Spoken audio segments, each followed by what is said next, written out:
اللہ تبارک و تعالیٰ نے حضرت ابراہیم علیہ السلام نے جب یہ کعبۃ اللہ بنایا تو کیا دعا فرمائی؟ وہ دعا کا ذکر قرآن پاک میں ملتا ہے۔ آپ نے دعا فرمایا ربنا انی اسکنت من ذریتی بواد غیر ذی زرع عند بیتک المحرم، اے پروردگار میں نے میری ذریت کو چھوڑ دیا ہے، سکونت کے لیے رہنے کے لیے چھوڑ دیا ہے ایسی وادی میں، وہاں پر نہ پودا اگتا ہے نہ کھیتی اگائی جاتی ہے، تیرے محرم یعنی برکت والے، حرمت والے، عظمت والے گھر کے پاس میں نے چھوڑا ہے۔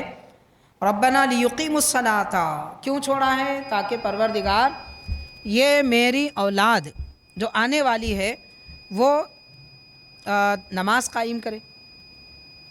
تو مطلب کعبے کے علاقے کو آباد رکھنے کا جو حکم دیا گیا یا اس کو آباد کرنے کی تعلیم دی گئی، اس کی بنیادی وجہ کیا تھی؟ نماز قائم کرنا۔ یہی وجہ ہے، آپ دیکھیں گے کہ عرب میں جتنا نماز کا اہتمام کیا جاتا ہے، جتنا عرب میں نماز کا اہتمام کیا جاتا ہے، شاید اتنا اہتمام کسی مقام پہ ہو، کیونکہ حضرت ابراہیم علیہ السلام نے شہر مکہ کی بنیاد ہی نماز پر ڈالی، وہاں پر اولاد کو بسایا اس لیے تاکہ وہ نماز پڑھے۔ وہاں نظر نہیں آنے والے، نہیں دکھنے والے اتنے سارے مسلمان ہیں جو خالص صحیح العقیدہ، اچھے سچے اہل سنت سے تعلق رکھنے والے لوگ ہیں، وہ دکھتے نہیں ہیں، وہ پردے پہ نہیں آتے، وہ شو نہیں ہوتے، سامنے نہیں آتے۔ ہم نے دیکھا ہے ایسے لوگوں کو، میں بات آئی ہے تو عرض کر رہا ہوں، ہم نے دیکھا ہے باضابطہ شہر مکہ میں، شہر مدینہ میں مقامی عرب کے لوگ اتنے باادب اور ایسے پابند ہوتے ہیں، آپ ان کو دیکھ کر سمجھیں گے کہ کاش میں ان کے طریقے پہ عمل کر لیتا، اتنے پابند ہوتے ہیں۔ جنت البقیع میں ایک مرتبہ ہم زیارت کو گئے تھے، عاشورے کا دن تھا، ارادہ ہوا کہ عاشورے کا دن ہے، سیدہ کائنات حضرت فاطمہ، حضرت امام حسن اور اہل بیت کرام کے وہاں مزارات ہیں، ان سب کی زیارت کریں، مزید امہات المومنین 10,000 صحابہ کرام کے مزارات ہیں جنت البقیع میں، وہ زیارت کے ارادے سے نکلے۔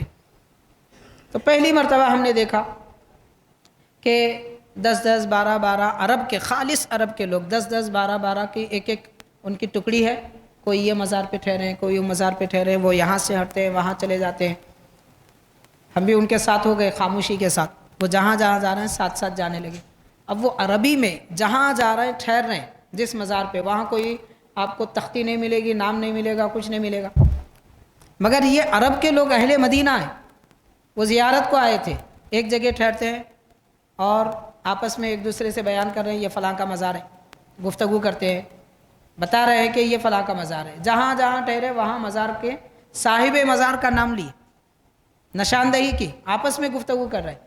ہم خاموشی کے ساتھ ان کے پیچھے جا رہے تھے، اندازہ ہوا کہ واقعتاً اب صحیح نشاندہی ہو سکتی ہے، کیونکہ وہ مقامی لوگ تھے، ایک دو نہیں تقریباً 25 سے 30 مزارات کی ان لوگوں نے زیارت کی، جس میں اہل بیت کرام ہیں، حضرت حلیمہ سعدیہ رضی اللہ عنہ کا مزار ہے، اور بھی کئی صحابہ کرام کے نام، بڑے بڑے صحابہ کرام کے نام لے کر وہاں پر کھڑے رہ کر انہوں نے زیارت کی۔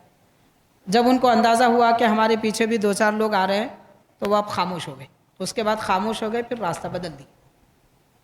تو ایسے کئی لوگ رہتے ہیں۔ خیر میں عرض یہ کرنا چاہتا ہوں کہ سب سے زیادہ نماز کا اہتمام اگر کیا جاتا ہے شہر مکہ میں، شہر مدینہ میں کیا جاتا ہے، اس لیے کہ مکے کی بنیاد ہی رکھی گئی نماز پر۔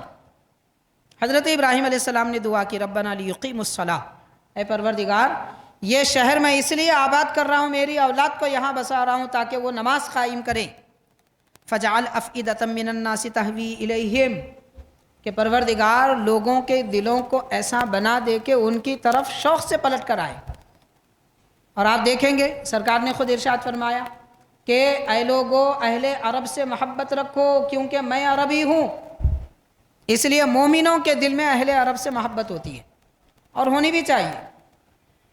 اہل عرب کا مطلب وہ لوگ نہیں جو دور دور مقامات سے آ کے وہ کچھ باندھ لیے، خاص خاص عرب کا لباس پہن لیے اور عربی بن کے دکھائے، وہ لوگ مراد نہیں ہے۔ جو واقعی عرب ہے، واقعی جو عرب ہے، امون عرب، اس عرب کی بات کر رہے ہیں۔ تو حضرت ابراہیم علیہ السلام نے دعا فرمائی وَارْزُقْهُم مِّنَ الثَّمَرَاتِ لَعَلَّهُمْ يَشْكُرُونَ، کہ ان کو مختلف پھل عطا فرما تاکہ وہ تیرا شکر کرے۔ تو رزق دیے جانے کا مقصد کیا ہے؟ اللہ کا شکر کرنا. یہ تعلیم حضرت ابراہیم علیہ السلام نے عطا فرمائی.